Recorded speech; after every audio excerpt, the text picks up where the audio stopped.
New shooting footage of Bloodhound Q50 just dropped, and it might be the most brutal assassination attempt in drill history. But what's really blowing up online is Q50's reaction right after the gunfire stopped. I'm hurt. Bullets hurt. My wounds hurt. I don't even know why I'm doing all this.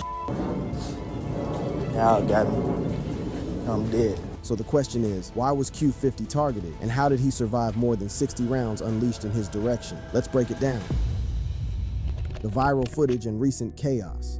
So if you're familiar with the channel, you'll know I've done a couple of documentaries about these guys, okay? It's pretty serious out there in Chicago, okay? The Bloodhounds, you saw the video about Lil Jeff, the infamous alleged hitman who claimed himself, he said himself that he had 11 bodies, he had 11 hats, but his right-hand man Q50, he been running around the world saying that he got 8 bodies, all right? So check it. Let me paint the picture for y'all real quick. Bloodhound Q50, government name McQuail Tyreek Cooper, is a 20-year-old young bull from the south side of Chicago who been making serious noise in the underground drill scene. This young demon been getting documented as what they calling a rapping hitman, and Homeboy's bars consistently blur the lines between cap and facts in ways that got both fans and ops paying close attention. The footage that's been going absolutely nuclear across all platforms relates to some serious smoke that allegedly went down in St. Louis on August 17, 2025. Now, what makes this whole situation so crazy and low-key disturbing is not just what happened, but how it all got documented and spread across these digital streets in real time. The most viral piece of footage we gotta discuss is Q50's Instagram Live right after this alleged hit attempt, where Shorty appeared completely unbothered while straight up dissing his St. Louis ops and confirming he survived whatever the hell they tried to do to him. This live session went absolutely bananas with over 1,000 comments and got shared on every hood page you could think of. I'm hurt. Bullets hurt. My wounds hurt. I don't even know why I'm doing all this. Y'all got me. I'm dead. It's live old. The way I'm feeling, I ain't gonna know for a fact there's one. Like, Trap City, Risky Road, H395. I know for a fact y'all was hoping that true, because I done child up something. What's really standing out about this footage is Q50's whole energy. Bro was straight up laughing off what allegedly just went down, which tells you everything you need to know about how desensitized these young have become to getting shot at. But yo, here's where this gets even more wild and straight up stupid. There's footage floating around of the alleged shooter bragging on live about smoking Q50, calling him the most famous target he ever hit, while holding up bread and basically self-snitching on camera about the whole drill. This clip been spreading like wildfire on Twitter and the gram with thousands of views, and it represents everything that's backwards about how these young steppers handle business. The level of self-incrimination happening here is absolutely mind-boggling. Now, what allegedly went down in St. Louis sounds like some straight movie shit, but unfortunately it looks like this was real street politics. Word is Q50 got set up with what turned out to be a fake show booking. The whole setup was allegedly orchestrated by some guys whom Q50 had apparently violated in some major way. As him and his crew were sliding out the venue in their whip, they got caught lacking and hit with what witnesses saying was over 60 shots. Allegedly, there were 60 shell casings at the scene, so they done sent a message. You want to take 60K, we're going to give you back 60. We don't give it back. We're giving it as good as we get it, all right? The news is saying 4 in critical, and the truck got hit with 2 Dracos over 60 7.62 shell casings. The symbolism in this is crazy. 60 rounds allegedly let off in retaliation for $60,000 that Q50 allegedly ran off with. 4 other people reportedly got hit critical and rushed to the hospital, but initial rumors saying Q50 was touched up or took his last breath got debunked quick when he popped up on the socials. The footage that emerged from the scene shows what looks like a Cadillac Escalade that got crashed into the emergency room, suggesting some panic to get medical attention for whoever was leaking. There's also footage showing mad police presence outside the hospital, with posting from the scene telling people to check on Q50 and saying they didn't park this down there. That's St. Louis slang for what went down. But probably the most disturbing piece of viral footage is Q50's response live, where he discusses surviving 60 shots, allegedly tied to running off with $60,000 and straight up taunting his ops. This footage includes outdoor scenes with the boys in blue in the background, and it's gaining serious traction on all the hip-hop pages pages. The casual way he discussing nearly getting smoked is absolutely wild. What makes this situation even more complex is the web of beefs and street politics that led to this moment. Q50 ain't just some random rapper who got caught up in hood politics. He's been repping with the Bloodhounds gang, also known as MTV 079 or Drill City, and been involved in numerous ongoing wars with various sets across multiple states. The alleged reason for this St. Louis drama traces back to Q50 apparently running off with $60,000 from some locals, which he actually flexed about in a song snippet, spitting, "Them dudes in St. Louis still mad I took their 60K before you mess with me." The audacity to not only allegedly take someone's bread, but then rap about it publicly shows either incredible confidence or incredible stupidity. And in this case, it might have nearly cost him his life. The individuals allegedly responsible for this get back include CTS Lil Wick and his crew, who got ties to some sets called Valet Gang and Artillery Gang. What's particularly notable about CTS Lil Wick is that he's described as having a confirmed body, beat a murder case on self-defense after allegedly smoking someone during some dirt bike riding incident. This ain't somebody to play with, and the fact that Q50 allegedly targeted him and his peoples for a lick shows just how deep into this stepping lifestyle he really is. The viral nature of this footage raises serious questions about how social media amplifying and accelerating these street beefs. We literally watching young document their own criminal activities, their ops, their get-backs, and their near-death experiences in real time. The footage even made it to major hip-hop news platforms, showing just how far this story done spread. What's particularly up is how some of Q50's ops from sets like 95 Mob and YFG been posting, hoping he don't make it through surgery. The level of hatred and the public nature of these death wishes shows just how toxic this whole ecosystem done become. The fact that this footage exists and circulating so widely tells us everything we need to know about where we at as a society when it comes to documenting and consuming violence. These ain't just entertainment clips. These real people's lives, real bullets, real blood, and real consequences. Yet they getting shared and viewed like they scenes from some action movie. The Bloodhounds' violent history and past incidents. Now that we done covered the viral footage from this recent St. Louis situation, we gotta step back and understand how Q50 even got to this point in the first place. Because what went down in St. Louis ain't some random isolated incident. It's the latest chapter in a long, bloody story that been unfolding for years. To really comprehend the significance of this recent footage, we need to examine Q50's violent history and the pattern of stepping that been defining his short but explosive career in these streets. Bloodhound Q50's reputation in the drill scene wasn't built overnight, real shit. He'd been getting portrayed in multiple documentaries as a rapping hitman with 8 bodies still on the run, and his bars consistently reference real-life drills in ways that blur the line between artistic expression and straight-up self-snitching. What makes Q50 particularly dangerous and fascinating to observers is how he openly discusses alleged bodies in his music, leading to what experts calling self-snitching behavior. A lot of rappers, just cause you're a rapper don't mean you gotta live what you rap, you know what I'm saying? That's so like basically, I'm just doing any other rapper doing shit. I ain't living with, you know what I'm saying? I'm making up, making that sound good. You see what I'm saying? It's just like all these other rappers. However, despite Q50's claims that his bars are just entertainment, the overlaps between his songs and real-life drills have drawn serious attention from the feds and documentarians. The most concerning aspect of Q50's case is how specific his references are to actual hits, actual victims, and actual locations where went down. Before we dive deeper into his alleged criminal activities, we need to understand Q50's relationship with his late cousin, Bloodhound Lil Jeff, because their partnership was central to many of these alleged incidents. Lil Jeff, whose government name was Jeffrey Lane, was allegedly even more notorious than Q50, with claims of 11 bodies under his belt. The two cousins grew up together on Chicago's South Side and became inseparable partners in both music and alleged street work. It's like my big brother, like this, like my everyday. You know what I'm saying? Like it's the we in the same household. You know what I'm saying? We waking up every day, popping out with each other. You feel me? Like this who got my back through whatever. You know what I'm saying? Like.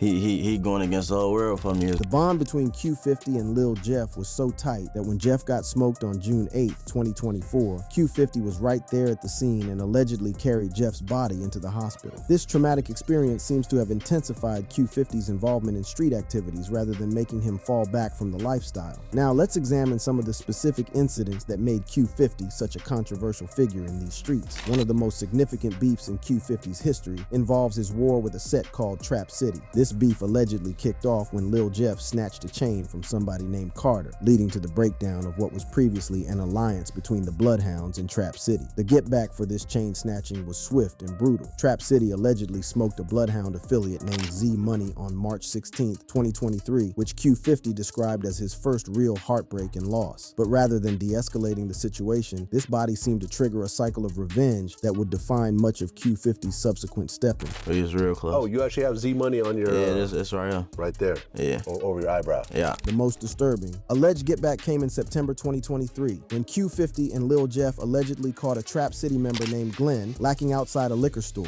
drilling him 15 times. Remarkably, Glenn survived this drill and even went on Instagram Live to promise get back, which shows just how brazen and public these beefs have become. But the stepping didn't stop there. In June 2023, Q50 and Lil Jeff were allegedly linked to the smoking of Jaleel Goins, also known as Lil Leo, who was affiliated with Trap City. The drill reportedly involved over 20 rounds being let off into a rideshare whip near the University of Illinois at Chicago campus. What makes these allegations particularly damning is how Q50 referenced them in his music. In songs like Splash Bros, he'd been spitting about these specific incidents, even clowning Glenn's wounds and referencing Lil Leo's death. The level of detail in these bars has led many to believe they confessions rather than fictional narratives. The consequences of this beef eventually came back to Q50 personally. In fall 2023, members of Trap City allegedly caught Q50 and Lil Jeff lacking on a porch at 79th and Maryland, firing from a whip and hitting Q50 multiple times in the leg. This shooting hospitalized Q50 and potentially left him with permanent disability, though he claimed the bullet still lodged in his leg without causing ongoing pain. My number one,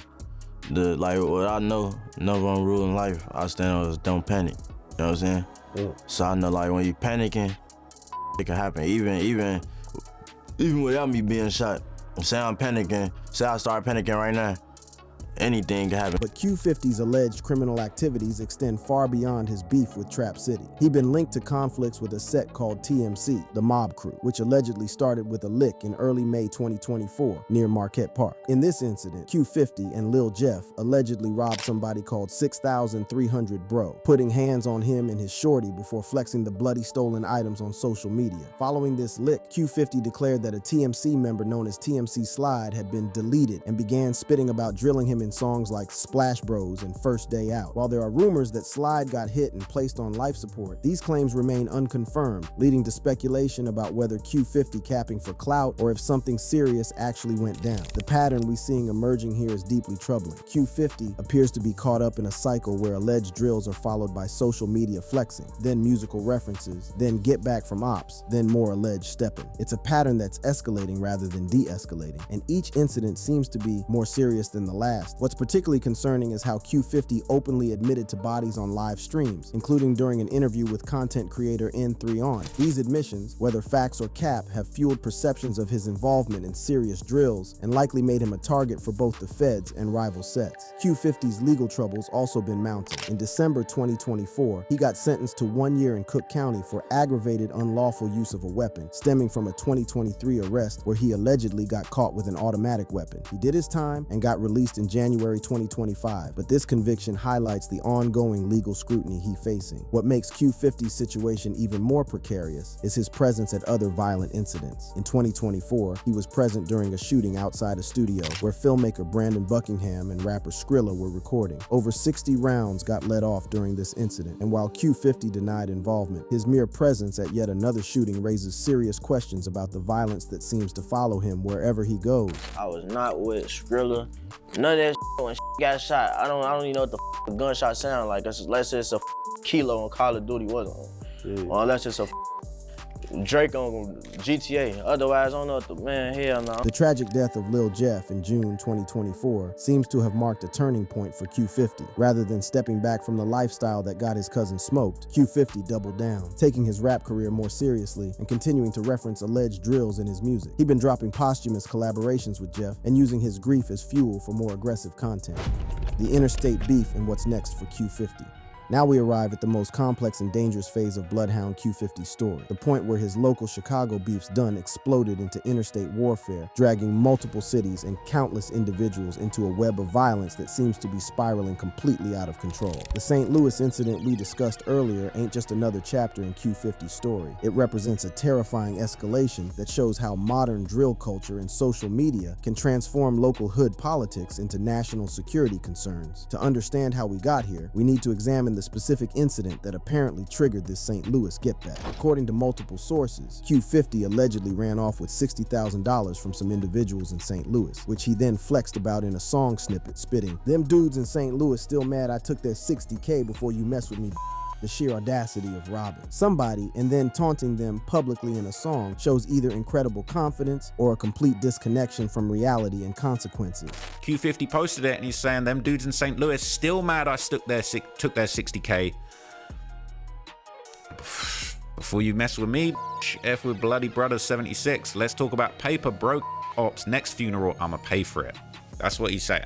Okay, in the snippet, I think he actually saying he stole 60K in the snippet. What makes this situation even more diabolical is the alleged setup that followed. Word is that the same people Q50 took bread from actually booked him for the show, where he subsequently got hit up. This level of strategic planning shows that Q50's ops are just as sophisticated and ruthless as he allegedly is. They essentially lured him into their territory under the pretense of legitimate business, then attempted to smoke him. The individuals allegedly responsible for this getback represent some of the most dangerous elements in the St. Louis drill scene. CTS Lil Wick, who'd been implicated in the incident, is described as a white drill rapper with a confirmed body who beat a murder case on self-defense. His associates include members of sets called Valet Gang and Artillery Gang, all of whom got reputations for extreme stepping. What's particularly disturbing about CTS Lil Wick's background is how he earned his stripes. According to court records and interviews, he was involved in a shooting that smoked Joseph Shaw after an incident involving mini bikes, but was found not guilty on self-defense grounds. This legal victory gave him credibility in the streets and confidence that he could handle serious situations. The aftermath of the St. Louis incident been almost as chaotic as the incident itself. Multiple individuals connected to Q50's ops have posted on social media taking credit for the drill, essentially self-snitching about attempted murder on public platforms. This behavior demonstrates how completely detached from consequences these young